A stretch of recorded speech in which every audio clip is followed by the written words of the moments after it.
کونړ کې د زلزلې د مرګونې څپې راوروسته د خوراکي او غیر خوراکي توکو د مرستو ترڅنګ د زلزله ځپلو لپاره د سرپناه د جوړولو په برخه کې هم ګامونه اوچت شوي. دا مهال د نورګل په مزار دره کې د اسلامي امارت او د قاضي زاده په نامه یوه خیریه بنسټ له لوري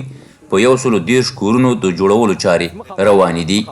کونړ کې د زلزله ځپلو سره د مرستو کمیټې مسؤلین وایي چې یوه اندازه نقدي مرستې چې دوی ته په واک کې ورکړل شوې وي د کورونو په جوړېدو یې مصرفوي او زیاتوي چې ځینو هیوادونو هم ورسره د سرپناه جوړولو په برخه کې ژمنې کړي دي.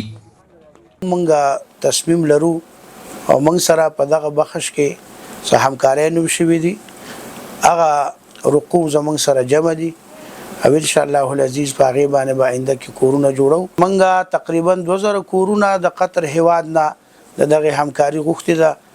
او هغوی د 100 کورونو ژمنه زموږ سره کړې ده چې دغه نقشه هغوی وګوري او خوښه شي نو ان شاء الله العزیز کېدای شي چې هغوی دغه 100 کورونه خو خامخا په هغه خپل ښارګوټي کې چې دې لپاره کوم په نظر کې نیول شوی د هغې کې جوړ کړي. بل پلو د کونړ زلزله ځپلي د حکومت او مرسته کوونکو له بېلابېلو مرستو خوښ دي او یوازینۍ غوښتنه یې دا ده چې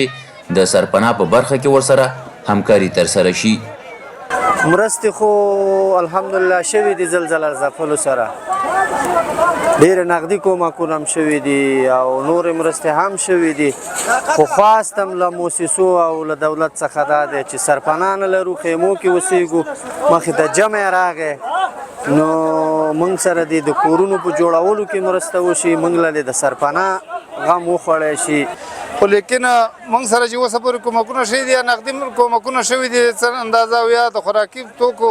مرستې شوي دي خو بنیادي مشکل چې زموږ دی زموږ د سرپناه او د کورونو په زلزله کې ډنګ شوي دي په خیمو کې ګزاره نه کېږي جمع را روان ده د ژمي شدیده یخني ده او د یخنۍ په وجود باندې نو خیمه کې خو زموږ د ماشومانو دغه د وطن ډېر یخاو لري نو دې کې زموږ ساعت نه تېرېږي نو موږ ته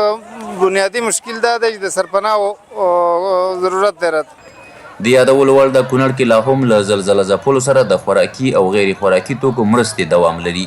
خو د زلزله ځپلو ټینګار دا دی چې د اساسي کورونو خاوندان شي.